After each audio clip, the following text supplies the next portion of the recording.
all. I hope you all are well and fine. તમે બધા એકદમ મસ્ત મજામાં હશો અને આ લેક્ચર જોતા હશો. તો સ્ટાર્ટ કરીએ છીએ આપણું આગળનું કેમિસ્ટ્રીમાં સેશન. તો આપણે ગયા લેક્ચરમાં પી બ્લોક એલિમેન્ટ્સમાં સમૂહ નંબર 15 માં નાઇટ્રોજન વિશે વાત કરતા હોઈએ.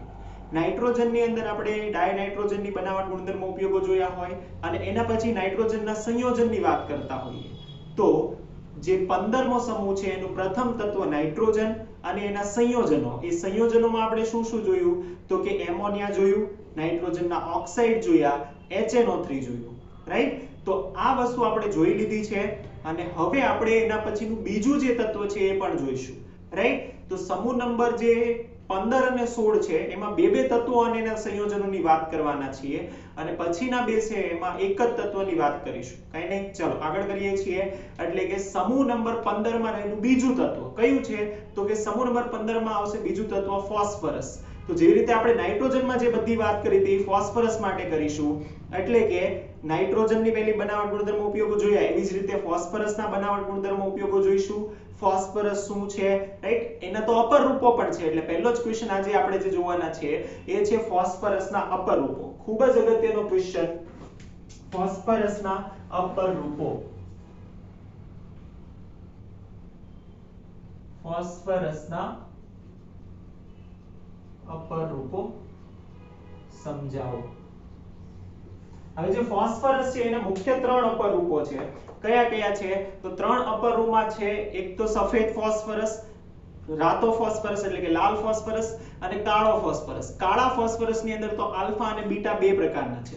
ચલો તો આપણે બધાની વિગતવાર વાત કરીશું અને જ્યારે પણ આ પૂછાય તો ત્રણે ત્રણ લખવાના, રાઈટ? સફેદ આ પૂછી શકે 3 માર્ક્સમાં ક્વેશ્ચન, ફોસ્ફરસના અપર રૂપો ચર્ચો અથવા તો સમજાવો. ચાલો તો સ્ટાર્ટ કરીશું ક્યાંથી? સફેદ ફોસ્ફરસ.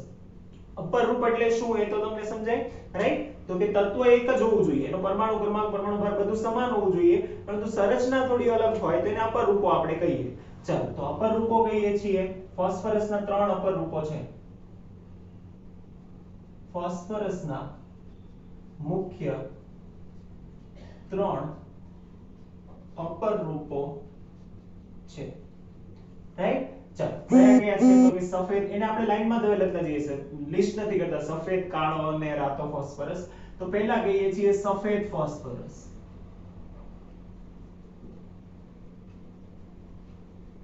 સફેદ ફોસ્ફરસ. હવે સૌથી જે અસ્થાયી ફોસ્ફરસ છે ને એ છે સફેદ. શા માટે? તો હમણાં એ પણ આપણે જોવાના છે. આ બહુ જ એક્ટિવ છે, એટલો બધો એક્ટિવ છે કે એને આપણે હવામાં ખુલ્લો પણ ના રાખી શકીએ, રાઈટ? એટલો બધો એક્ટિવ છે. કયા પ્રકારનો હોય? તો કે સફેદ ફોસ્ફરસ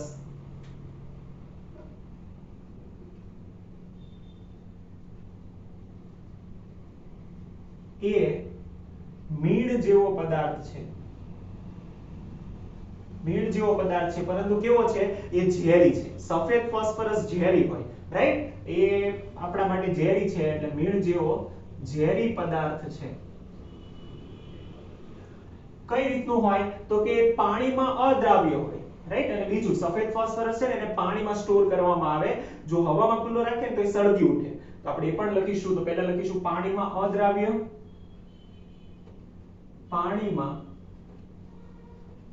અદ્રાવ્ય અને કાર્બન ડાઇસલ્ફાઇડ CS2, કાર્બન ડાઇસલ્ફાઇડમાં દ્રાવ્ય છે. કાર્બન ડાઇસલ્ફાઇડમાં કેવો છે? દ્રાવ્ય છે. ચલો તો આ સફેદ ફોસ્ફરસ કીધું, એના બેઝિક ગુણધર્મો કીધા, રાઈટ? જો એ એટલો એક્ટિવ છે કે જો એમાં સાંદ્ર આલ્કલી એટલે કે NaOH નાખવામાં આવે તો ફોસ્ફીન જનરેટ કરે છે. કઈ રીતે? તો આપણે એ પણ પ્રક્રિયા આપેલી છે, એ પણ લખીશું કે સફેદ ફોસ્ફરસની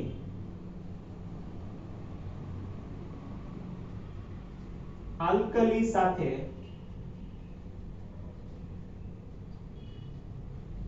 ની પ્રક્રિયા શું આપે છે? ફોસ્ફીન જનરેટ કરે છે. કઈ રીતે? તો કે ફોસ્ફરસ હોય P4, તો P4 આપણે કહીએ છીએ એની રિએક્શન કરીએ આપણે NaOH સાથે, તો NaOH સાથે રિએક્શન થઈને શેમાં કન્વર્ટ થશે? તો કે ફોસ્ફીન બનાવે. ફોસ્ફીન. જો આનું આ સમીકરણ આપણે પાછું લખીશું ક્યારે? જ્યારે આપણે ફોસ્ફીનની જે બનાવટ છે ને હમણાં નેક્સ્ટ જોવાના છીએ ત્યારે. તો પહેલો ફોસ્ફીન ગેસ જનરેટ કરે, આ પણ ઝેરી છે, રાઈટ? તો ફોસ્ફીન વાયુ બનાવે અને સોડિયમ હાઇપોફોસ્ફેટ બનાવે અને એ NaH2PO2 રાઈટ. તો એને આપણે શું કહીશું? એને આપણે કહીશું સોડિયમ હાઇપોફોસ્ફેટ ફોસ્ફાઇટ. આ યાદ રાખીશું, સોડિયમ હાઇપોફોસ્ફાઇટ. કે ચલો, તો ફોસ્ફીન અને આ જનરેટ કરે છે, તો આ બી આપણે એની પ્રક્રિયા જે છે યાદ રાખીશું, ફોસ્ફીન જનરેટ કરે છે એ પણ યાદ રાખીશું. હવે આપણને એનું બંધારણ આપેલું છે કે ફોસ્ફરસ, સફેદ ફોસ્ફરસ કેવું બંધારણ ધરાવે. એકચ્યુઅલી સૌથી સક્રિય હોય ને ફોસ્ફરસના જે સૌથી અપર રૂપો જે છે એમાં સૌથી સક્રિય અથવા તો એમ કેવું હોય કે સૌથી જે અસ્થાયી પ્રકારનો છે રાઈટ, એ કોણ છે? સફેદ ફોસ્ફરસ. એનું કારણ શું છે? તો કે એનું કારણ એનું સ્ટ્રક્ચર છે રાઈટ. એનું સ્ટ્રક્ચર કંઈક આપણને આ રીતનું આપેલું છે કે ફોસ્ફરસનું સ્ટ્રક્ચર આ રીતે હોય. ફોસ્ફરસના જે 4 યુનિટ પરમાણુ છે સફેદ ફોસ્ફરસમાં આ રીતે જોડાયેલા હોય.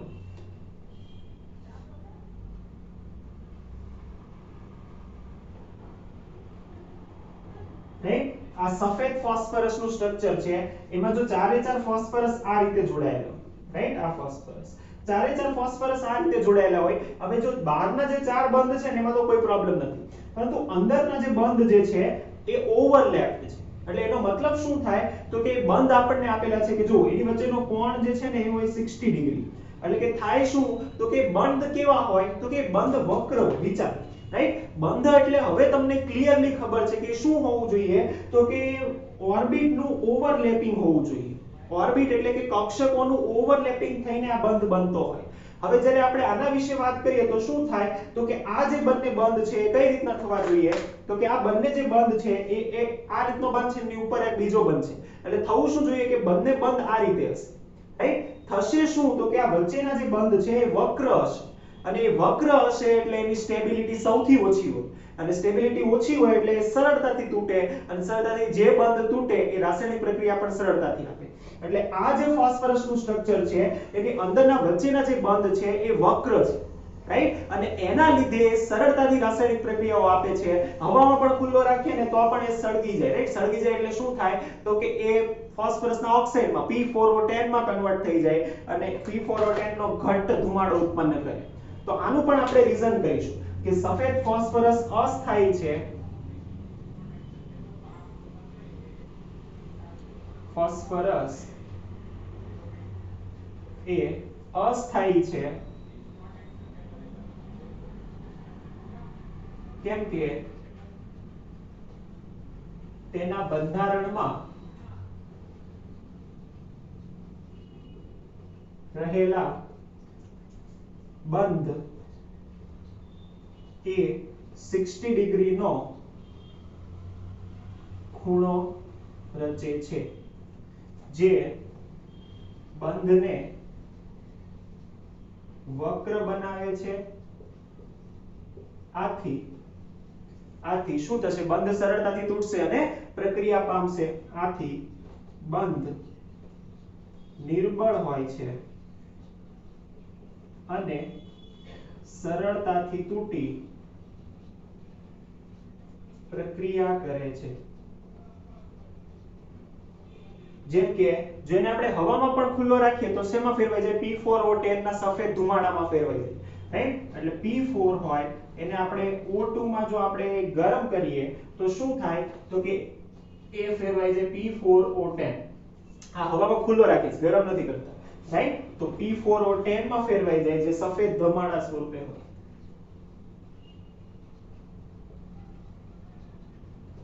P4O10 નો ધુમાડો ઉત્પન્ન કરે છે રાઈટ. શા માટે? તો કે એ અસ્થાયી છે. તો શું કરવું જોઈએ? હવામાં તો રાખી ન શકાય, તો આથી આને શેમાં સ્ટોર કરવામાં આવે? પાણીમાં સ્ટોર કરવામાં આવે છે. આથી સફેદ ફોસ્ફરસને પાણીમાં સંગ્રહ કરવામાં આવે છે. આ પણ આપણે યાદ રાખીશું કે આને આપણે પાણીમાં સ્ટોર કરવું જોઈએ. કેમ? કેમ કે જો પાણીમાં ના સ્ટોર કરીએ, પાણીમાં તો અદ્રાવ્ય છે, પાણીમાં તો એ દ્રાવ્ય થવાનું નથી. પાણીમાં દ્રાવ્ય ના થાય તો એમને પડ્યું રહેશે અને એની સાથે પ્રક્રિયા આપતું નથી. એનું કારણ છે કે આ અધાતુ છે. ફોસ્ફરસ અધાતુ હોય તો એ કેવું હોય? અધ્રુવીય હોય. આ અધ્રુવીય છે, પાણી ધ્રુવીય છે, તો એકબીજામાં ભળવાનું નથી, પ્રક્રિયા થવાની નથી, એટલે પાણીમાં સેફ છે.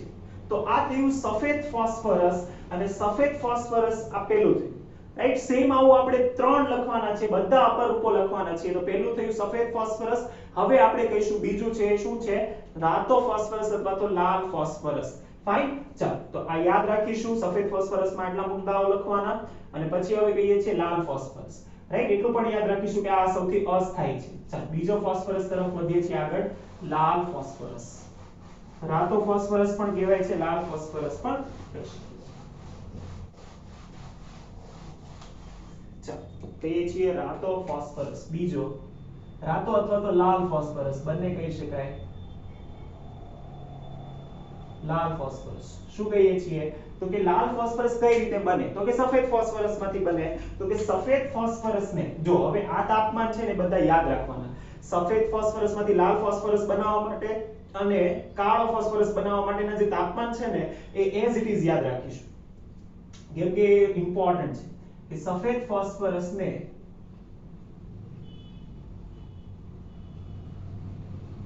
573 કેલ્વિન ટેમ્પરેચરે લાંબો સમય, જો આપણને દિવસોમાં સમય આપેલો છે કે ઘણા દિવસો સુધી ગરમ કરીએ ને ત્યારે આ ફોસ્ફરસનું કન્વર્ઝન થાય, એમનેમ થતું નથી. એટલે લાંબા સમય માટે ગરમ કરીએ ત્યારે તો આપણે લખીશું તાપમાનને લાંબા સમય સુધી ગરમ કરતા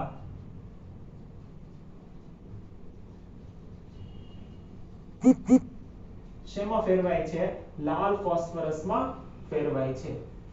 લાલ ફોસ્ફરસમાં ફેરવાય છે. કે ચાલો બીજું આપણને આપેલું છે કે લાલ ફોસ્ફરસ છે ને એ અગત્યનું, એ પોલિમર સ્વરૂપ ધરાવે છે. એનું આપણે હમણાં સ્ટ્રક્ચર ડ્રો કરીશું કે પોલિમર જેવું સ્વરૂપ ધરાવે છે. અને સૌથી અગત્યનું કે સફેદ ફોસ્ફરસ કરતા ઓછો ક્રિયાશીલ છે, રાઈટ. સફેદ ફોસ્ફરસ કરતા ઓછો ક્રિયાશીલ છે. લાલ ફોસ્ફરસ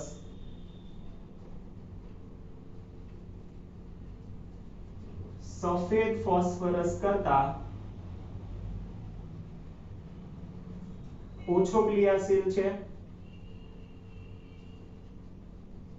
જો બીજું આપણે એવું કીધું હતું કે સફેદ ફોસ્ફરસ શેમાં દ્રાવ્ય હોય, સફેદ ફોસ્ફરસ દ્રાવ્ય શેમાં થઈ શકે, તો કે હમણાં આપણે એક પોઈન્ટ લખ્યો તો સફેદ ફોસ્ફરસમાં શેમાં દ્રાવ્ય થાય, તો કે કાર્બન ડાઇસલ્ફાઇડમાં. કીધું તો આવું, યસ ઓફ કોર્સ આપણે એવું કીધું હોય. તો સેમ આપણે કહીશું કે જો એ કાર્બન ડાઇસલ્ફાઇડમાં દ્રાવ્ય થાય, પરંતુ લાલ ફોસ્ફરસ એક બી માં દ્રાવ્ય થતો નથી, ના પાણીમાં ના કાર્બન ડાઇસલ્ફાઇડમાં. એટલે આપણે કહીશું લાલ ફોસ્ફરસ અથવા તો રાતો ફોસ્ફરસ H2O એટલે કે પાણી કે CS2 કાર્બન ડાઇસલ્ફાઇડમાં દ્રાવ્ય નથી. ખૂબ જ અગત્યનું, રાઈટ. દ્રાવ્ય નથી, ઓછો ક્રિયાશીલ છે. એનું કારણ શું, તો કે પોલિમર સ્વરૂપ ધરાવે છે. લાલ ફોસ્ફરસ પોલિમર સ્વરૂપ ધરાવે છે, દર્શાવે છે, ધરાવે છે. કઈ રીતનું હોય, તો એનું સ્ટ્રક્ચર આપણે ડ્રો કરીએ તો આપણને આઈડિયા આવે કે કઈ રીતનું હોય. તો આપણે કહીએ છીએ લાલ ફોસ્ફરસ, જો લાલ ફોસ્ફરસ અગેન એ પણ P4 જ હોય, P4 નો જ એટમ જે છે P4 જ રિપીટેશન પામતું હોય. તો આપણે કહીએ છીએ P4 કન્ટિન્યુ જો રિપીટેશન પામે તો કહીએ છીએ P,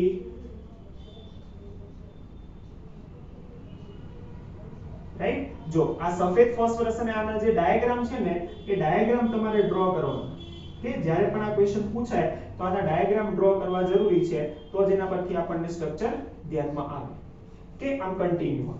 તો એનો મતલબ શું થાય, તો કે જુઓ આ રીતનું જે સ્વરૂપ દર્શાવે ને આને કહેવાય રાતો ફોસ્ફરસ, રાઈટ. તો રાતો ફોસ્ફરસ જુઓ એમાં કોઈ વક્ર બંધ નથી, એમાં બધા બંધ જે છે એ કેવા છે, તો કે બધા બંધ, જો બધા જ બંધો કેવા છે, તો કે બધા બંધો આ બંને આની સાથે જોડાયેલા, બધા બંધો સ્ટ્રેટ છે, એ કોઈ વક્ર બંધ ધરાવતું નથી. તો આથી કહી શકાય કે આ છે એ સ્થાયી સ્વરૂપ છે, રાઈટ. કેવું સ્વરૂપ છે કે લાલ ફોસ્ફરસ એ પોલિમર સ્વરૂપ ધરાવે છે, એટલે કે ફોસ્ફરસ નું સ્થાયી સ્વરૂપ છે. સ્થાયી સ્વરૂપ એટલે કે સ્ટેબલ છે, આ એટલો બધો ક્રિયાશીલ નથી, રાઈટ. અને એટલી સરળતાથી પ્રક્રિયા પણ આપતો નથી. તો આ થશે લાલ ફોસ્ફરસ નું સ્ટ્રક્ચર. આપણે યાદ રાખીશું. બીજું અગત્યનું એક આપણને આપેલું છે કે આ જે છે ને એ દીપ્ત થતો નથી. દીપ્ત થતો નથી એનો મતલબ શું, તો કે જો સફેદ ફોસ્ફરસ હોય ને એને જો આપણે અંધારામાં રાખીએ ને તો ચળકે. ચળકે એટલે શું થાય, દીપ્ત થવું, રાઈટ. પ્રદીપ્ત થવું કે ચળકાટ ધરાવે. જ્યારે રાતો ફોસ્ફરસ એવું ના ધરાવે, અંધારામાં રાખો તો તમને દેખાય નહીં, તો એ પણ આપણે નોટ કરીશું. સફેદ ફોસ્ફરસ માંથી રહી ગયું, તમે નોટ કરી લો કે એ દીપ્ત થાય છે, જ્યારે રાતો ફોસ્ફરસ દીપ્ત થતો નથી, અંધારામાં દીપ્ત થતો નથી.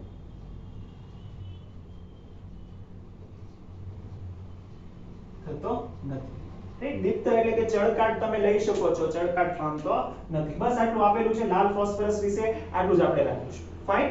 ચલો જોઈએ નેક્સ્ટ આપણને આપેલું છે કાળો ફોસ્ફરસ, સૌથી અગત્યનું. હવે જો આ ટેમ્પરેચર જે છે ને, આ ટેમ્પરેચર તમારે યાદ રાખવું પડશે. રાઈટ, કેમ કે ટેમ્પરેચર અગત્યના છે અને એ એઝ ઇટ ઇઝ યાદ રાખવાના છે, કેમ કે એ ટેમ્પરેચર એમાં કન્વર્ટ કરતા હોય તમે. કે સ્ટ્રક્ચર યાદ રાખીશું, લાલ ફોસ્ફરસ યાદ રાખીશું. છેલ્લું કહીએ છીએ કાળો ફોસ્ફરસ.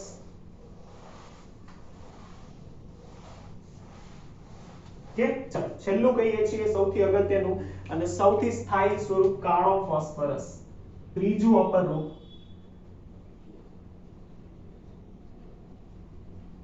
કાળો ફોસ્ફરસ. કાળા ફોસ્ફરસના બે સ્વરૂપો આપેલા છે આપણને, આલ્ફા કાળો અને બીટા કાળો ફોસ્ફરસ. રાઈટ, આલ્ફા કાળો ફોસ્ફરસ અને બીટા કાળો ફોસ્ફરસ.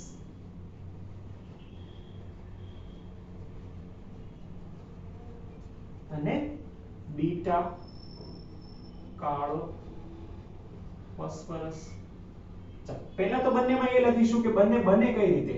તો કે આલ્ફા કાળો ફોસ્ફરસ બને રાતા ફોસ્ફરસને બંધ પાત્રમાં 803 કેલ્વિન તાપમાને ગરમ કરવામાં આવે. અગેન ટેમ્પરેચર યાદ રાખીશું.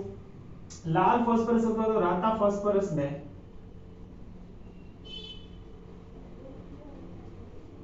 બંધ પાત્રમાં 803 કેલ્વિન તાપમાને ગરમ કરતા શું બને? આલ્ફા કાળો ફોસ્ફરસ. આલ્ફા કાળો ફોસ્ફરસ છે ને એ રોમ્બિક અને મોનોક્લિનિક ક્રિસ્ટલ ધરાવી શકે છે. રાઈટ, એને સ્ફટિક મળે અને એ સ્ફટિક શું હોય તો કે રોમ્બિક અને મોનોક્લિનિક સ્ફટિક મળી શકે. આલ્ફા કાળા ફોસ્ફરસ એ રોમ્બિક અને મોનોક્લિનિક, જો બંને પ્રકારના એની અંદર ક્રિસ્ટલ આપણને મળી શકે, સ્ફટિક મળી શકે છે. મોનોક્લિનિક બંને પ્રકારના સ્ફટિકો દર્શાવે છે. ચાલો બીટા કાળા ફોસ્ફરસ વિશે પણ થોડીક વાત કરીએ. કઈ રીતે બને હવે એ યાદ રાખો. આ બને લાલ ફોસ્ફરસમાંથી 803 કેલ્વિન તાપમાને ગરમ કરતા. બીટા કાળો ફોસ્ફરસ બને સફેદ ફોસ્ફરસમાંથી અને સફેદ ફોસ્ફરસને 473 કેલ્વિન તાપમાને ગરમ કરવામાં આવે. સફેદ ફોસ્ફરસને 473 કેલ્વિન તાપમાને ઊંચા દબાણે ગરમ કરવામાં આવે.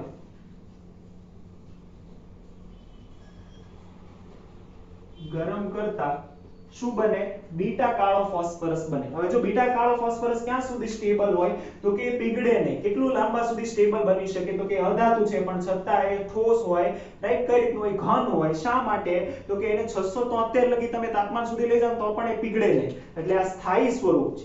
રાઈટ, એટલે આ બંને કાળા ફોસ્ફરસ છે એ પણ સ્થાયી સ્વરૂપ છે અને એના બે પ્રકાર છે, આલ્ફા કાળો ફોસ્ફરસ અને બીટા કાળો ફોસ્ફરસ. આપણે યાદ રાખીશું. રાઈટ, ચલો તો આ આપણને આપેલું છે કે કઈ રીતના હશે. બીજું અગત્યનું આપેલું છે કે આ જે છે ને એ હવામાં ઓક્સિડેશન પામતા નથી. હવામાં ઓક્સિડેશન પામતા નથી એટલે હવા સાથે સીધા પ્રક્રિયા કરતા નથી. આ બંને સ્વરૂપો હવામાં ઓક્સિડેશન પામતા નથી. જેવી રીતે સફેદ ફોસ્ફરસ કેવું થાય, હવામાં રાખો તો સીધો P4O10 થઈ જાય. રાઈટ, એટલે ઓક્સિડેશન થઈ ગયું, ઓક્સિજન ઘૂસી ગયો, ઓક્સિડેશન થઈ ગયું. પરંતુ આના માટે એવું શક્ય નથી, આના માટે આવું થાય નહીં. રાઈટ, તો હવામાં ઓક્સિડેશન પામતા નથી. તો આ થયું કાળો ફોસ્ફરસ.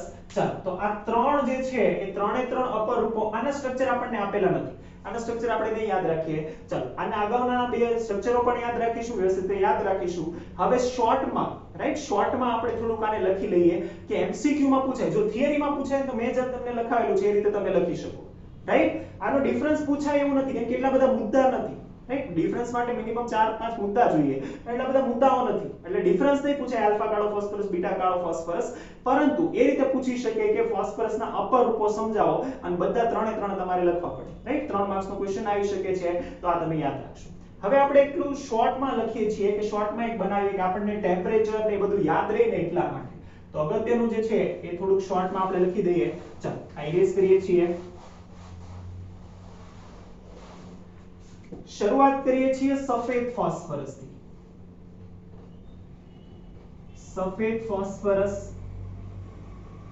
સફેદ ફોસ્ફરસ હોય અને એને આપણે ગરમ કરીએ, કેટલા તાપમાને, તો કે આપણે 573 કેલ્વિન તાપમાને ગરમ કરીએ તો શેમાં ફેરવાય, રાતો ફોસ્ફરસ, રાતો અથવા તો લાલ ફોસ્ફરસ, રાઈટ. કેટલા તાપમાને ગરમ કરીએ તો કે 573 કેલ્વિન તાપમાને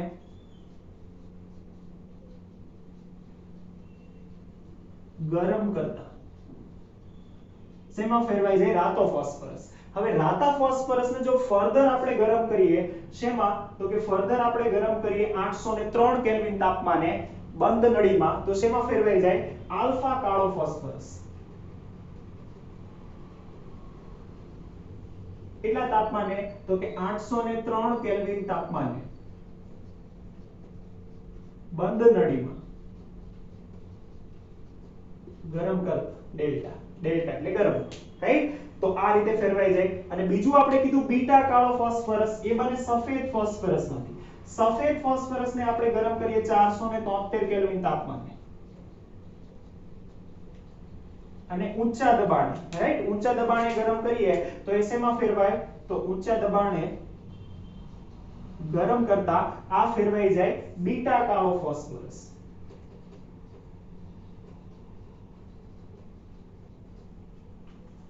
યાદ રહેશે. તો આ જે છે આ તાપમાન જે છે ને એ યાદ રાખવા માટેનો ડાયાગ્રામ છે, જેમાં તમે ઈઝીલી યાદ રાખી શકો, રાઈટ. બાકી બધા મુદ્દાઓ તમને ખબર હોવા જોઈએ કે સફેદ ફોસ્ફરસ છે એ સૌથી સક્રિય છે, કેમ કે એના સ્ટ્રક્ચરમાં વચ્ચે ક્રોસ બોન્ડિંગ આવે છે, વક્ર બંધ આવે છે, એટલા માટે. સફેદ ફોસ્ફરસ CH2 કાર્બન ડાઇસલ્ફાઇડમાં દ્રાવ્ય છે, રાતો ફોસ્ફરસ દ્રાવ્ય નથી, રાઈટ. આ ઓક્સિડેશન પામે છે, આ કોઈ પણ હવામાં ઓક્સિડેશન પામતા નથી. સફેદ ફોસ્ફરસને પાણીમાં સ્ટોર કરવામાં આવે છે કેમ કે ખૂબ જ સક્રિય છે. તો આ થયું ફોસ્ફરસના જે અપર રૂપો છે એના વિશેની વાત કમ્પ્લીટ. યાદ રહેશે આ? ચલો તો આ નોટ ડાઉન કરો, આ ઇમ્પોર્ટન્ટ છે. ચલો નેક્સ્ટ આપણે જે વાત કરવાના છીએ એ છે ફોસ્ફરસના અગત્યના સંયોજનો. ફોસ્ફરસના અગત્યના સંયોજનો, અને એમાં પહેલું જ આપણે જોવા જઈ રહ્યા છીએ એ છે ફોસ્ફીન, રાઈટ. ફોસ્ફીન વિશે વાત કરવાના છીએ કે ફોસ્ફીન જે છે પહેલું જ સંયોજન છે ફોસ્ફરસનું, અને એમાં સેમ આપણે પહેલા સવાલ લખીશું ફોસ્ફીનના ફોસ્ફીન PH3 બનાવટ ગુણધર્મો અને ઉપયોગ. PH3 ફોસ્ફીન બનાવટ ગુણધર્મો અને ઉપયોગો. જો અને ઉપયોગો, હવે આ સવાલ થઈ ગયો, પરંતુ જો હું તમને ફરીથી કહું કે આ જે છે ને એ સવાલ કરતા પણ મને એવું લાગે કે આ MCQ માં બહુ વધારે પૂછી શકે, કેમ કે અઢળક MCQs છુપાયેલા છે, કેટલા જે પ્રમાણે તમારે કાઢવા હોય એટલા MCQs નીકળી શકે. અને એનો મતલબ એવો નથી કે ઉપયોગો બનાવટ ગુણધર્મો ઉપયોગો સવાલમાં ના પૂછે, રાઈટ. પરંતુ આમાં MCQs પૂછાવાના ચાન્સીસ બહુ છે, રાઈટ. જો આપણે આપણા ઘણા બધા MCQs લખવાના છીએ અને ગુણધર્મોમાં તો અઢળક MCQs છે, રાઈટ. એટલે ગુણધર્મોમાં તો ખાસ આપણે વ્યવસ્થિત જોઈશું. ચાલો પહેલા બનાવટ જોઈ લઈએ, રાઈટ. પહેલા બનાવટ જોઈ લઈએ. કહીએ છીએ બનાવટ. બનાવટમાં પહેલો આપણે કહીએ છીએ પ્રયોગશાળામાં બનાવટ. આમ તો બધી જ બનાવટ છે ને પ્રયોગશાળામાં બનાવટ જેવી છે, એટલે ખાલી સમીકરણો લખીશું, રાઈટ. કોઈ સ્પેસિફિક આપણને ઇન્ડસ્ટ્રીયલ બનાવટ તો આપેલી નથી. તો પહેલા કહીએ છીએ બનાવટ શેમાંથી બનાવી શકાય, તો કે કેલ્શિયમ ફોસ્ફાઇડ. કેલ્શિયમ ફોસ્ફાઇડની, રાઈટ, કોની સાથે, પાણી અથવા તો HCl. Calcium phosphide. ફોસ્ફાઇડ, ફાઇડ. હવે જો આ તમને ખબર પડવી જોઈએ, જ્યારે IDE, ફાઇડ, આઇડ, સલ્ફાઇડ, ફોસ્ફાઇડ, ઓક્સાઇડ આવો પ્રત્યય લાગે, ક્લોરાઇડ, તો તમારે સમજી જવાનું કે એકલો જ આયન હોય, એટલે ફોસ્ફરસ એક જ હશે, એની સાથે ઓક્સિજન કે એવું કશું નહીં હોય. તો આ કયો આયન બને, P-3 રાઈટ તો P-3 હોય તો ફોસ્ફાઇડ લખાય તો એના પર ઘણા બધા આયનો આપણે જોઈશું હમણાં રાઈટ હમણાં હું તમને લખાઈ દઉં કેલ્શિયમ ફોસ્ફાઇડ એની આપણે H2O અથવા તો HCl આ બંને સાથે પ્રક્રિયા કરીએ કોઈ બી એક સાથે પ્રક્રિયા કરીએ તો શું ઉત્પન્ન થાય તો કે એક તો PH3 આપણને જે ફોસ્ફીન જોઈએ છે એ રાઈટ અને H2O હોય તો CaOH હોય HCl હોય તો Ca કેલ્શિયમ ક્લોરાઇડ અથવા તો calcium carbide CaCl2 or the CaOH twice જે તમે વાપરતા હોય એ ઉત્પન્ન થશે ચાલો તો આપણે સમીકરણ લખીએ કેલ્શિયમ ફોસ્ફાઇડ કેલ્શિયમ +2 ફોસ્ફરસ -3 તો આ બને Ca3P2 રાઈટ ચાલો પહેલું સમીકરણ લખીશું H2O સાથે તો H2O શેમાં કન્વર્ટ થાય ફોસ્ફીન માં PH3 શું બનાવવું જોઈએ તો કે બનાવશે PH3 plus calcium hydroxide CaOH twice right ચલો આ બનવું જોઈએ તો કે ફોસ્ફીન અને કેલ્શિયમ હાઇડ્રોક્સાઇડ સમીકરણને બેલેન્સ કરીએ છીએ આપણે તો બેલેન્સ કરીએ તો આપણને મળશે રાઈટ અહીંયા કરીએ છીએ twice રાઈટ twice કેલ્શિયમ છે આપણી પાસે 3 તો આપણે કહીએ છીએ અહીંયા 3 રાઈટ તો 3 દુને 6 ને ઓક્સિજન ન્યા 3 દુને 6 તો અહીંયા ઓક્સિજન આપણે કેટલા કરીશું 6 રાઈટ તો H2O 6 દુને 12 6 6 રાઈટ બેલેન્સ થઈ ગયું સેમ આપણે કરીએ છીએ HCl સાથે પ્રક્રિયા કરીએ શેમાં કન્વર્ટ થશે તો કે ફોસ્ફીન PH3 અને CaCl2 calcium chloride right phosphorus 2 calcium 3 ચલો 3 દુને 6 3 દુને 6 6 of HCl ફાઇન રાઈટ ચલો તો આ બંનેમાં જે મેઈન આપણને જે જોઈએ છીએ એ છે ફોસ્ફીન એટલે કે PH3 જે કેવું છે તો કે ઝેરી વાયુ છે જે ઉત્પન્ન થાય છે પહેલું બનાવટ થઈ ગઈ આપણે બનાવટ જોઈએ છીએ ચલો બીજી હમણાં મેં તમને કહી દીધી કઈ તો કે સફેદ ફોસ્ફરસની સાંદ્ર NaOH સાથેની પ્રક્રિયા રાઈટ તો શું થાય તો કે સફેદ ફોસ્ફરસ P4 પ્લસ એને આપણે કહીએ છીએ NaOH સાથે ગરમ કરીએ અથવા તો એકદમ એમાં ડુબાડીએ તો શું થાય તો કે એમાં દ્રાવ્ય થાય અને દ્રાવ્ય થાય તો શું બનશે તો કે દ્રાવ્ય થાય ઇટ્સ એક્ઝેક્ટલી એક્વિયસ સોલ્યુશન આપણને જોઈશે H2O નું રાઈટ તો આ શેમાં ફેરવાશે તો પહેલું જ ફેરવાઈ જશે ફોસ્ફીન માં PH3 ફોસ્ફીન અને સૌથી અગત્યનું જો હવે આ બી છે ને ક્વેશ્ચન પૂછી શકે કે સફેદ ફોસ્ફરસને આલ્કેલીમાં દ્રાવ્ય કરતા રાઈટ આલ્કલીમાં દ્રાવ્ય કરતા ઉત્પન્ન થતા પદાર્થનું વાયુનું નહીં રાઈટ બે ઉત્પન્ન થાય એક વાયુ છે ને એક પદાર્થ છે રાઈટ તો ઉત્પન્ન થતા પદાર્થમાં ફોસ્ફરસની ઓક્સિડેશન અવસ્થા લખો એટલે આની અંદર ઓક્સિડેશનની અવસ્થા પૂછેલી હતી આવો MCQ પૂછેલો હતો NaH2PO2 સોડિયમ હાઇપોફોસ્ફાઇટ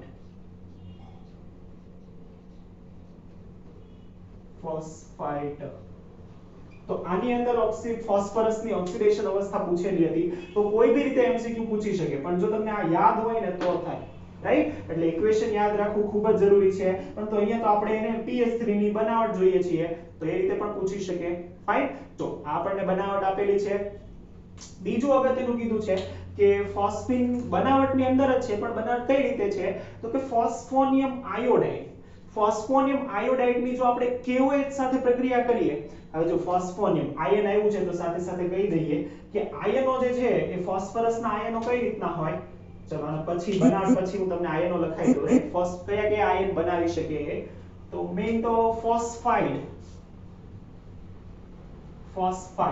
IDE ફોસ્ફાઇડ એ બને P-3 રાઈટ ફોસ્ફેટ ATE એ બને PO4-3 ફોસ્ફેટ રાઈટ સેમ ઘણા બધા બને ફોસ્ફોનિયમ જે છે એ હોય PH4+1 એટલે હમણાં આપણે લખવાના છીએ ચલો એ આપણે લખી દઈએ તો આ થોડું તમે ધ્યાનમાં રાખો રાઈટ હું ઘણી વાર તમને કહું છું નાની વાતો છે રાઈટ IDE ATE એ બધું શું છે ચાલો એ બનાવટ નથી પણ આપણે એઝ અ બનાવટ લખી શકીએ શેમાં તો કે ફોસ્ફોનિયમ આયોડાઇડ. શા માટે બનાવટ નથી? કેમ કે ફોસ્ફોનિયમ આયોડાઇડ બનાવવા માટે તમને pH3 જોઈએ. રાઈટ, ફોસ્ફોનિયમ આયોડાઇડ ક્યાંથી બને તો કે pH3 ની તમે Ki સાથેની પ્રક્રિયા કરો ત્યારે, Hi સાથેની પ્રક્રિયા કરો ત્યારે. રાઈટ, તો ફોસ્ફોનિયમ આયોડાઇડ જે છે એની KOH સાથે પ્રક્રિયાથી ફોસ્ફીન બને. તો એ બનાવટ નથી પણ આપણને આપેલું છે તો આપણે કહી શકીએ. ચાલો તો પહેલા આપણે કહીએ છીએ pH3 ને આપણે કોની સાથે પ્રક્રિયા કરાવીએ? Hi સાથે. તો એ બનશે શું? ફોસ્ફોનિયમ આયોડાઇડ pH4+. આ એક આયન છે, ફોસ્ફોનિયમ આયન જેને કહેવાય. રાઈટ, જે રીતે હાઇડ્રોનિયમ આયન છે એવી રીતે ફોસ્ફોનિયમ આયન છે pH4+ પ્લસ આયન હોય વીજભાર અને આ બને ફોસ્ફોનિયમ આયોડાઇડ. આને શું કહેવાય? ફોસ્ફોનિયમ આયોડાઇડ. ફાઇન. ચલો ફોસ્ફોનિયમ આયોડાઇડ છે એની KOH સાથે પ્રક્રિયા કરીએ તો ફોસ્ફીન બની જાય પાછો. Phosphonium iodide pH4i plus KOH, it gives pH3 plus Ki. Right, જો હવે કોઈને પ્રશ્ન પૂછવો હોય તો કઈ રીતે પૂછી શકે? તો કે સિમ્પલ એવી રીતે પ્રશ્ન પૂછી શકે 3 4 અહીંયા શું બનવું જોઈએ? H2O બી બનવું જોઈએ. ફાઇન. ચાલો તો ફોસ્ફોનિયમ 3 4 આયોડિન 1 પોટેશિયમ 1 થઈ. રાઈટ, 5 3 ને 2 5. ઓકે, ચાલો કોઈને પૂછવું હોય તો શું પૂછી શકે? તો હું એમ પૂછું જો કે વાયુ X છે. મને પ્રશ્ન પૂછવાનો થાય તો હું આવી રીતે પ્રશ્ન પૂછું કે કોઈ એક વાયુ X છે, X ની HI સાથેની પ્રક્રિયાથી Y બને છે. રાઈટ, અને Y ની KOH સાથેની પ્રક્રિયાથી પાછો X બને છે. તો what is X? રાઈટ, આ રીતના પ્રશ્ન પૂછાય છે ને, તમે જોયા હશે કે X ની HI સાથેની પ્રક્રિયાથી Y બને છે. X એ ઝેરી વાયુ છે જેની HI સાથેની પ્રક્રિયાથી Y બને છે અને Y ની KOH સાથેની પ્રક્રિયાથી પાછો X બને છે. તો what is X? Right, X શું હોઈ શકે? આવો પ્રશ્ન પૂછાય છે એટલે MCQ માં આવી શકે આવા પ્રશ્નો. તો આ પણ આપણે યાદ રાખીશું કે આ રીતનું જે છે એ આવી શકે. ફાઇન. તો જો પણ એના માટે તમને આ ઇક્વેશન યાદ હોવું જોઈએ એટલે જેટલું વધારે તમારું દિમાગ દોડશે તો આ કામ થશે. તો બનાવટમાં આ 3 એ 3 એક્ચ્યુઅલી તો આ બે જ બનાવટ છે પણ છતાં અહીંયા પણ pH3 તો બને જ છે. રાઈટ, તો આ 3 એ 3 આપણે યાદ રાખીશું as a preparation of the phosphine. Right, તો ફોસ્ફીન ની બનાવટમાં આ સમીકરણો યાદ રાખીશું. ચાલો કહીએ છીએ સૌથી અગત્યનું એના ગુણધર્મો. સૌથી અગત્યના અને કોમ્પ્લેક્સ હોય ને તો એના ગુણધર્મો છે. ચાલો હવે ગુણધર્મોની વાત કરી છે. એમાં અઢળક MCQs છે. રાઈટ, કેમ કે એના રાસાયણિક ગુણધર્મો અને બધામાં છે ને ડાયરેક્ટ પૂછવા કરતા MCQ એઝ અ પૂછવું હોય ને તો ઘણું બધું સરળતાથી પૂછી શકાય. તો કહીએ છીએ ફોસ્ફીનના ગુણધર્મો. ચાલો શું શું કહીશું? તો કે પહેલી જ વાત આપણને આપેલી છે કે એ સ્ફોટક છે. રાઈટ, એ વિસ્ફોટક છે. કેમ? કેમ કે જો આપણને આપેલું છે કે એને જો ફોસ્ફરસ બાષ્પની અંદર રાખવામાં આવે તો એ ફૂટે. રાઈટ, વિસ્ફોટ પામે છે એટલે ફોસ્ફરસ બાષ્પ. અને બીજું આપણને આપેલું છે P2H4. આની હાજરીમાં એ જ્વલનશીલ છે. P4 અને P2H4 ની બાષ્પમાં PH3 એ જ્વલનશીલ છે. જ્વલનશીલ છે અને બીજું આપેલું છે કે ઓક્સિડેશન કરતા જેવા કે HNO3 Cl2. રાઈટ, ઓક્સિડેશન કરતા HNO3 Cl2 જેવા ઓક્સિડેશન કરતાની હાજરીમાં શું પામે છે? તો કે હાજરીમાં વિસ્ફોટ પામે છે. આ ખૂબ જ અગત્યનું છે. રાઈટ, આ યાદ રાખીશું કેમ કે આ ગુણધર્મના આધારે હોલ્મ સિગ્નલ આપણે હમણાં જોવાના છીએ. કર્તાની હાજરીમાં શેમાં ફેરવાય? શું પામે? તો કે હાજરીમાં વિસ્ફોટ પામે છે. ખૂબ જ અગત્યનું છે.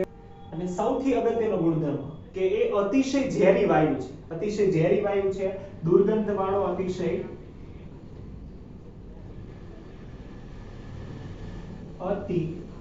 ઝેરી વાયુ છે. રાઈટ, પછી તો કે પાણીમાં એ અલ્પદ્રાવ્ય છે. રાઈટ, ફોસ્ફરસ અદ્રાવ્ય છે પરંતુ ફોસ્ફીન એ અલ્પદ્રાવ્ય છે. PH3 એ પાણીમાં અલ્પદ્રાવ્ય છે, રાઈટ, અલ્પદ્રાવ્ય વાયુ છે, રાઈટ. તો આ આપણે કીધું. બીજું સૌથી અગત્યનું મોસ્ટ ઇમ્પોર્ટન્ટ એક ગુણધર્મ છે, જો આ પૂછી શકે અને આ પૂછવા જેવું છે કે ફોસ્ફિનના પાણીમાં દ્રાવણને એટલે pH3 નું પાણીમાં દ્રાવણ જો એને આપણે સૂર્યપ્રકાશમાં રાખીએ તો શેમાં ફેરવાય? તો ખૂબ જ અગત્યનું, સૂર્યપ્રકાશમાં આ ફેરવાઈ જાય P4, સફેદ પાછો ફેરવાઈ જશે શેમાં? તો કે લાલ ફોસ્ફરસમાં, રાઈટ, લાલ ફોસ્ફરસ.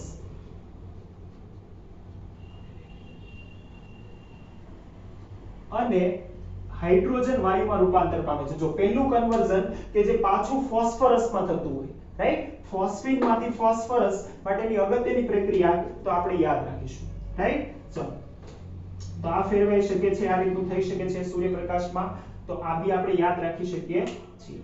બીજો અગત્યનો ગુણધર્મ આપણે કહીએ છીએ કે એમોનિયા હતું એ હતું NH3, સેમ pH3 છે, રાઈટ. એમોનિયા સ્વભાવે કેવું હતું? બેઝ હતું. હવે જેમ જેમ નીચેની તરફ જઈએ તો બેઝિકતા શું થાય છે? ઘટતી જાય. પણ સમૂહ નંબર 15 એના હાઇડ્રોજન સાથેના સંયોજનોમાં જોયું તો નીચે તરફ જઈએ બેઝિકતા ઘટતી જાય તો શું થાય? તો કે NH3 કરતા pH3 ઓછો બેઝ છે અને આપણે એમ કહી શકીએ કે નિર્બળ બેઝ છે, રાઈટ. pH3 એ એમોનિયા કરતા નિર્બળ બેઝ છે, એમોનિયા કરતા નિર્બળ બેઝ છે.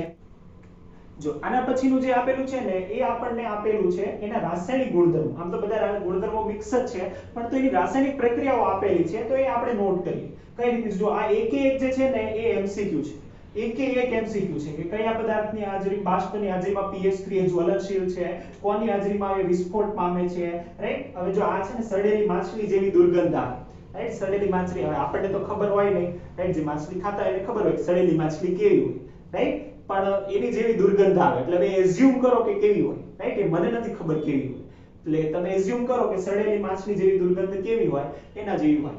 આપણે ક્યારેક ભૂલથી તે એ સાઈડ જઈએ ને ત્યાં માછલી સુકવતી માછલી મચ્છી બજારમાં જઈએ ને તો ત્યાંથી જઈએ તો દુર્ગંધ કેવી આવે? એવી આવે, રાઈટ. એટલે સડેલી માછલી જેવી દુર્ગંધ ધરાવતો વાયુ છે. આ બધા MCQ માં આવી શકે.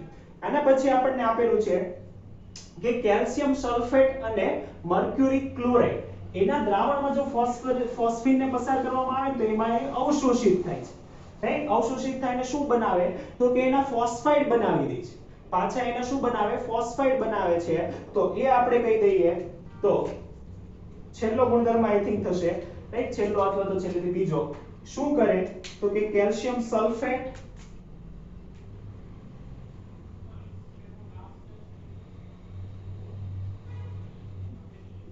અને મર્ક્યુરી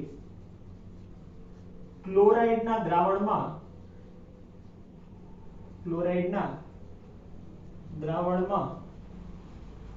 અવશોષિત થઈને તેના અનુવર્તી શું આપે છે? ફોસ્ફાઇડ આપે છે. જો ફોસ્ફેટ, ફોસ્ફાઇડ, ફોસ્ફોનિયમ આ બધું અલગ છે એટલે મિક્સ અપ નહીં કરવાનું. ચાલો, ફોસ્ફાઇડ આપે છે. કઈ રીતે કરશે પ્રક્રિયા? તો આપણે કહીએ છીએ કેલ્શિયમ સલ્ફેટનું દ્રાવણ CaSO4 એમાંથી આપણે પસાર કરીએ છીએ pH3 ફોસ્ફિન. તો શું થવું જોઈએ? તો કે ફોસ્ફિનને પસાર કરતા આ ફેરવાઈ જવું જોઈએ શેમાં? તો કે ફેરવાઈ જવું જોઈએ ફોસ્ફાઇડમાં, એટલે કે ફેરવાઈ જશે Ca, રાઈટ, 3p2 આ બને ફોસ્ફાઇડ એટલે. અને બીજું આપણી પાસે બધું છે સલ્ફર ઓક્સિજન, તો એ શેમાં ફેરવાઈ જશે? તો એ આપણે કહીશું H2SO4 માં ફેરવાશે, H2SO4, રાઈટ. તો ફોસ્ફિન આ રીતે પ્રક્રિયા કરશે અને આમાં ફેરવાઈ જશે. ચાલો બેલેન્સ કરીએ છીએ. 3 of calcium sulphate, right, 2 of phosphine. તો અહીંયા પણ આપણે કેવું પડશે 3 ઓફ H2SO4, રાઈટ. 6 3 6 ફાઇન. ચાલો તો થઈ ગયું ઇક્વેશન બેલેન્સ. બીજું આપણે કહીએ છીએ મર્ક્યુરી ક્લોરાઇડ. સેમ ઇક્વેશન છે, સેમ એના માટે પણ મર્ક્યુરીનો બનશે, રાઈટ. શું બનશે? તો કે મર્ક્યુરીનો અહીંયા બની જશે ફોસ્ફાઇડ. એ પણ આપણે કહી દઈએ HgCl2, રાઈટ. એમાંથી પણ જો આપણે ફોસ્ફિન પસાર કરીએ તો પણ એ ફેરવાઈ જાય Hg3P2 પ્લસ શું બનશે HCl, રાઈટ, પ્લસ બનશે HCl. આ જો સાઇડ પ્રોડક્ટ્સ છે ને એ બી યાદ રાખવાના, HCl ને H2SO4 એ બી યાદ રાખીશું કે એ બી બિલાઇન કરીને પૂછી લે, રાઈટ, ખાલી જગ્યાઓ પૂછ્યું હોય તો આ બી પૂછી શકે, તો આ બી આપણે યાદ રાખીશું, રાઈટ. 3 આ 2 તો આપણે કહીએ છીએ કેટલા થયા 3 ને 6, તો અહીંયા થશે 6 HCl આ 6, ફાઇન. તો આ બંને આપણે યાદ રાખીશું. અને છેલ્લું આપણને આપેલું છે જે આપણે હમણાં જોઈએ જ ગયા કે શું, તો કે નિર્બળ બેઝ છે આથી શું બનાવે, તો કે એસિડ સાથેના સંયોજનોથી શું બનવું જોઈએ, તો કે એનો ફોસ્ફોનિયમ ક્ષાર બનશે, રાઈટ. PH3 ની એસિડ સાથેની પ્રક્રિયાથી ફોસ્ફોનિયમ ક્ષાર બને છે. ફોસ્ફોનિયમ ક્ષાર એટલે શું, તો કે કહીએ છીએ PH3 એની આપણે પ્રક્રિયા કરીએ HI સાથે તો શું બને, તો કે PH4I phosphonium iodide, right, PH4+ iodine minus બન્યા, તો આને કહેવાય ફોસ્ફોનિયમ ક્ષાર અથવા તો ફોસ્ફોનિયમ આયોડાઇડ, ફાઇન, રાઈટ. ચલો, તો આ થયા એના ગુણધર્મો, અહીંયા ગુણધર્મો પૂરા થાય છે. તો આટલા ગુણધર્મો છે, આ ગુણધર્મો યાદ રાખીશું, એકે એક એમસીક્યુ માં આવી શકે એવા છે, રાઈટ. એટલે એમસીક્યુ માટે પણ ઇમ્પોર્ટન્ટ છે અને એઝ અ ક્વેશ્ચન પણ યાદ રાખીશું. અને સૌથી અગત્યનું જો એના ઉપયોગો પણ એકાદ ઉપયોગ એવો હોય કે જે સ્પેસિફિક હોય, એ યુનિક હોય, બીજા ક્યાંય પણ ન હોય, એવા ઉપયોગોને યાદ રાખવાના. તો સૌથી અગત્યનો ઉપયોગ ફોસ્ફીનનો કે એ ધૂમ્ર પડદા બનાવવામાં વપરાય અને હોલ્મ સિગ્નલમાં વપરાય. હોલ્મ સિગ્નલ શું છે એની હું તમને વાત કરી દઉં. ચાલો, ખૂબ જ અગત્યના, ખૂબ જ ઇન્ટરેસ્ટિંગ ઉપયોગ છે આના. તો આપણે છેલ્લો ટોપિક કહીએ છીએ, સવાલનો છેલ્લો પાર્ટ, અને એ એટલે કે ઉપયોગો. પહેલું છે હોલ્મ સિગ્નલ. હવે હોલ્મ સિગ્નલ શું છે, તો કે હોલ્મ સિગ્નલ એ દરિયાનું જે જહાજનું સ્થાન છે એ નક્કી કરવા માટે યુઝમાં આવતી પદ્ધતિ છે. એ શું હોય, તો કે એની અંદર એક ડબ્બાની અંદર કેલ્શિયમ ફોસ્ફાઇડ અને કેલ્શિયમ કાર્બાઇડ આ ભરેલું હોય. હોલ્મ સિગ્નલનું જે ડબ્બું હોય એમાં ભરેલું હોય, એને શું કરવામાં આવે, તો કે એની અંદર એક તાણું હોય ને એને ફેંકવામાં આવે દરિયામાં. તો શું થાય, તો કે એ ડબ્બું જ્યારે ફેંકવામાં આવે તો એ ધુમાડો ઉત્પન્ન કરે, અને એ જે ધુમાડો છે એ કોનો હોય, ફોસ્ફીનનો હોય. એટલે એ ધુમાડો ઉત્પન્ન થાય ને એનાથી જહાજ જે છે એ લોકેટ કરી શકાય, રાઈટ. લોકેટ કરી શકાય એટલે કે એને ઓળખી શકાય કે યસ ત્યાંથી ધુમાડો આવે છે તો એ આ હોવું જોઈએ. કઈ રીતે હોય, તો કે વિચારો કેલ્શિયમ ફોસ્ફાઇડ છે ડબ્બાની અંદર ભરેલું, રાઈટ. હવે કેલ્શિયમ ફોસ્ફાઇડ જે છે એ પાણી સાથે પ્રક્રિયા કરે તો શું બને, યાદ કરો પહેલી પ્રક્રિયા બનાવટમાં કેલ્શિયમ ફોસ્ફાઇડ પ્લસ પાણી ફોસ્ફીન બનાવે, અને એ ફોસ્ફીન ધડાકા સાથે ફૂટે. એટલે એટલા માટે જહાજનું જે લોકેશન છે એ આપણે શોધી શકીએ. આથી ફોસ્ફીનનું જે સ્વયંભૂ દહનનો ગુણધર્મ છે એનો ઉપયોગ હોલ્મ સિગ્નલમાં કરવામાં આવે છે, રાઈટ. ફોસ્ફીનના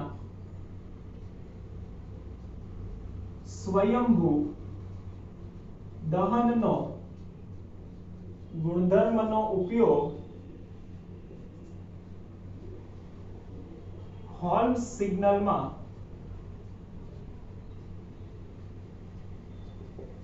કરવામાં આવે છે.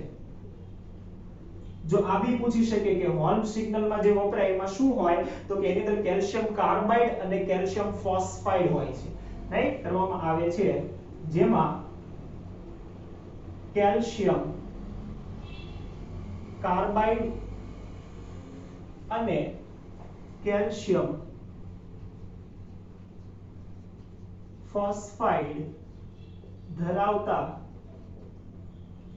ડબ્બાને પાણીમાં ફેંકીને જહાજનું સ્થાન નક્કી કરવામાં આવે છે. કે તો આ એનો ઉપયોગ થશે અગત્યનો. અને બીજું છે ધૂમ્ર પડદા માટે, રાઈટ. તમે પેલું મૂવી તો જોયું જ હોય, કયું મૂવી, જે છે તિરંગા, જોયું? એમાં નાના પાટેકર ને પેલું હોય, એ શું કરે, તો છેલ્લો જે સીન છે યાદ કરો, પેલી પાઇપ ફેંકે ને આખો બધું ધુમાડો થઈ જાય. તો એ ધુમાડો થઈ જાય એટલે શું થાય, તો એટલી વારમાં જઈને પેલું મિસાઇલમાંથી પેલું ફ્યુઝ કંડક્ટર કાઢી આવે, આવું આવે ને. હા, મૂવી તો બધા બહુ જોવે ને આપણને ધ્યાનમાં હોય. તો ત્યારે જે ધુમાડો ઉત્પન્ન થાય ને એને કહેવાય સ્મોક સ્ક્રીન, રાઈટ? અથવા તો ધૂમ્ર પડદો, સ્મોક સ્ક્રીન, પડદો, રાઈટ? એનાથી શું થાય તો કે ઢંકાઈ જાય, કોઈ પણ જોઈ ના શકે. જોઈ ના શકે તેથી શું થાય તો કે એનાથી આપણે દુશ્મનમાં ક્યાંય સંતાય, દુશ્મનમાં ક્યારેક ઘેરાઈ ગયા હોય સૈનિકો તો શું કરે તો કે એ સ્મોક ફેંકે. સ્મોક ફેંકે એનાથી શું થાય તો કે ધુમાડો થઈ જાય ને એટલી વારમાં આપણે ત્યાંથી નીકળી શકીએ, રાઈટ? તો એ સ્મોક સિગ્નલ માટે, ધૂમ્ર પડદા માટે આનો આપણે ઉપયોગ કરી શકીએ છીએ. તો એ પણ આપણને આપેલું છે ધૂમ્ર પડદા તરીકે. PH3 ફોસ્ફીન વાયુનો ઉપયોગ થઈ શકે છે. તો આ એના ઉપયોગ છે. જો બંને સ્પેસિફિક છે. હવે કોઈ તમને એમ MCQ માં પૂછે ને કે હોલ સિગ્નલમાં કયો વાયુ વપરાય છે તો એ એક જ વાયુ છે ને એ છે ફોસ્ફીન. તો એટલા માટે આ અગત્યનું છે. તો ઉપયોગો પણ MCQ માં આવી શકે એવા છે. એટલે આખે આખો સવાલ છે ને એમાં ઘણા MCQ કાઢી શકાય એવું છે. અને બીજું અગત્યનું એમ પણ પૂછી શકે કે ફોસ્ફીનના ગુણધર્મો, ઉપયોગો અને બનાવટ લખો, રાઈટ? તો કોઈ પણ રીતે પૂછાય, આવડવું જોઈએ, લખીશું. ફાઇન. ચાલો, તો આજે આપણે ફોસ્ફરસ જોયું, ફોસ્ફરસના અપર રૂપો જોયા, એના 3 અપર રૂપો વિશે વાત કરી અને ફોસ્ફીન વિશે પણ વાત કરી. તો આ અગત્યનો લેક્ચર અહીંયા પૂરો કરીએ છીએ. ફાઇન. ચાલો, આગળની જે વાત છે ફોસ્ફરસ વિશે, એના સંયોજન વિશે, એ આપણે નેક્સ્ટ લેક્ચરમાં કરીશું. ત્યાં સુધી